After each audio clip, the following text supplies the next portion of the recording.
مراقب التنظيم السيد عبد القادر قبيسي. هذا هو التشكيل للفريقين وكذلك تشكيل للحكام في مباراة تعتبر قمة هذه الدورة بين الرجاء الرياضي البيضاوي الذي يحمل تيفو في هذه اللحظات، تيفو معبر عن مساندة الجمهور الرجاوي لفريق الرجاء هنا بمدينة فاس.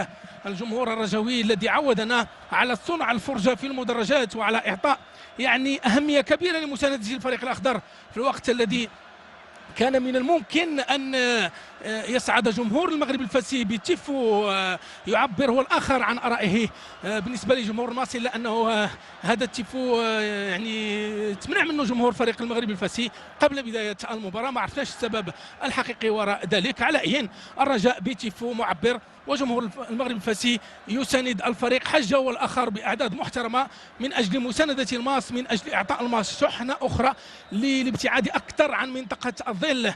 أعده جمهور الفريق على أن يصعد بتيفو في هذه المباراة، إلا أنه كما قلنا منع من ذلك. وجمهور الرجاء هنا يحمل شيء في الإحماءات الأولية ديال المقابلة، يعاني من واحد لاطوندينيت، ومشيت عنده أنا سولته قال لي نط عليا ديك لاطوندينيت القديمة. نتمنى الصالحي يكمل المقابلة لأنه الصالحي يعطي الفرجة بالزائد. والفرجة على المدرجات يصنعها جمهور المغرب الفاسي وجمهور نادي الرجاء الرياضي البيضاوي في مشهد يعبر عن المساندة القوية للجماهير المغربية للفرق الوطنية. أشعر بأنه الرجاء عنده توازن على مستوى التهديد. ومع البداية هدف لفائدة فريق المغرب الفاسي، مع البداية هدف لفائدة فريق المغرب الفاسي. يعني الدقيقة الثانية من مدينة فاس بالمركب الكبير لمدينة فاس. نتابع الهدف، هدف المغرب الفاسي وإمدادات جانبية بالتوغل، كذلك كاين هو الخدير وبن شرقي. هذه محاولة لفائدة فريق الرجاء، هدف تعادل لفريق الرجاء.